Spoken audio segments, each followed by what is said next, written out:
Hello guys! Welcome back to my channel! At napakaganda po ng topic natin ngayon, papaano yumaman sa stocks. Alam naman po natin, compounding ang sikreto para yumaman tayo sa stock investing.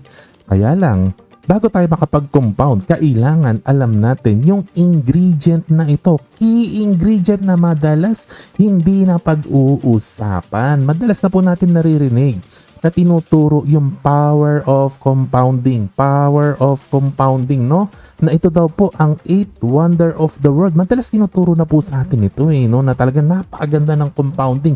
Exponential. Exponential po na nag-grow ang ating pera at oras po talaga ang importante po dito. Nagre-reinvest tayo slowly but surely, no? Ay yayaman po tayo at mararamdaman lang po natin ang power of compounding after 10 years at mabibigla ka na lang, payaman ka na ng payaman. Example po, no?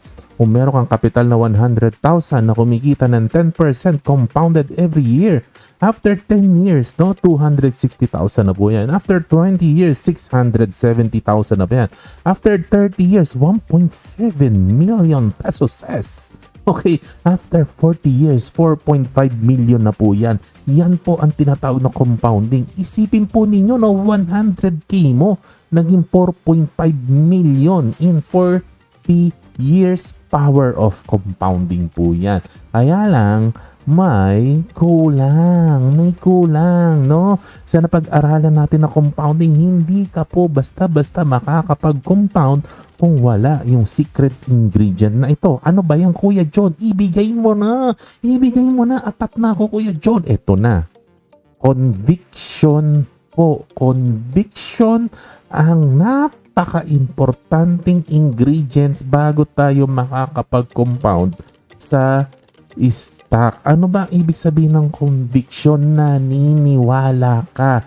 Talagang ang taas-taas ng confidence mo sa mga stocks na binili mo at hindi ka natatakot at nakakatulog ka ng mahimbing sa iyong stock position. Bakit? Kasi kung wala kang conviction up to a certain amount ay dadagain ka sa dibdib. Halimbawa, maring ang puhunan mo ngayon 100,000, ang portfolio mo 200,000, 300,000, ay guarantee you po, no?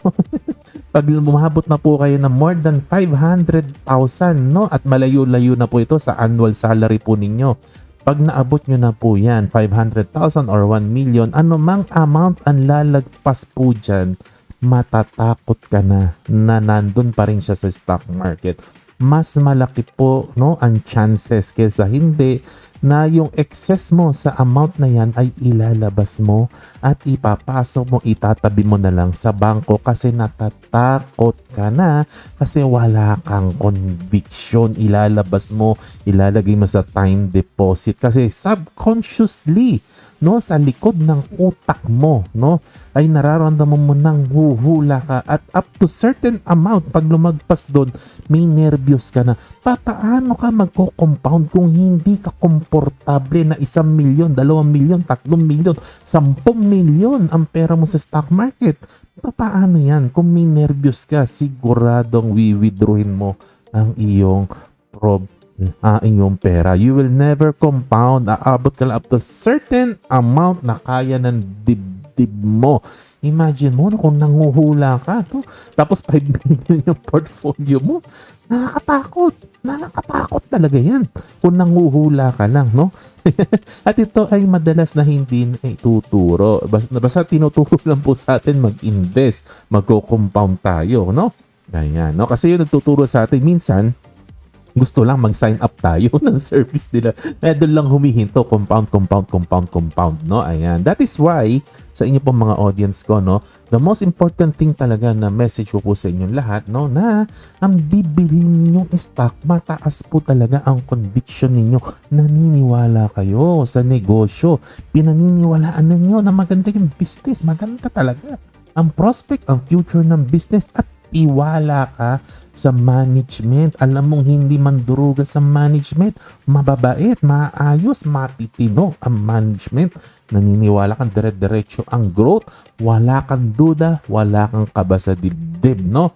At higit sa lahat, meron kang checklist ng iyong risk criteria at pumasa lahat sa risk criteria ninyo. Madalas po nakakalimutan ng mga tao po itong risk management na tinatawag. Napapakamot na lang ako ng ulo, no? Risk management po is very, very important. Naiintindihan ko po. Ang madalas tinuturo sa atin, diversification, very good. Spread out mo risk mo, very, very good. Ang sabi nila, blue chip ka lang mag-invest, very, very good. Pero sobrang kulang po ito. There is more to learn about risk management, no? Na kailangan matutunan po natin. At itong risk management po na ito, no?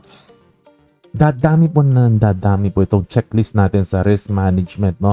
Ituturo ko po sa inyo minsan itong risk management po nito. Pero dapat po ito nadadagdagan kada taon. May nadadagdagan tayo, may natututunan tayong bagong information na may dadagdag natin sa ating risk management. Bakit? Para tumaas yung conviction po natin, no? That is why I suggest po talaga, no, na pinag-aaralan po ninyo mabuti ang stocks na binibili po ninyo. Kailangan po talaga tayo mismo matuto po tayo ng fundamental analysis. Tayo mismo, no, dapat natututo at patuloy na natututo bawat taon, no, para laban lumalaki po ang ating kapital, no. Kailangan po ito, may kakambal po ito na wisdom and knowledge para hindi po tayo natatakot na dire-diretso po tayo mag-compound. Para mawala po yung takot, dapat nag-grow ang wisdom natin, nag-grow ang knowledge po natin. Hindi po tayo nakikinig lang, no, kay ganito, kay ganyan, no. Dapat tayo mismo ang may conviction kasi pera po natin ito. Wala pong concern sa pera po ninyo kung hindi kayo rin po. Wala pong pakialam ang ibang tao po sa inyo. Ang bawat tao may kanya-kanyang agenda. Pero ikaw ang nag-iisang tao na may malasakit sa portfolio mo. Kaya please, please, please, no? Kailangan nating magpaka-aral, magsunog ng kilay, no? Para madagdagan ng wisdom, knowledge natin, no? At mag-compound po tayo dahil, no, nagkakaroon tayo ng conviction, no, sa ating investment. This is no good, no? Na sumusunod lang tayo sa suggestion ng broker. Hindi po okay na sumusunod lang tayo sa content creator.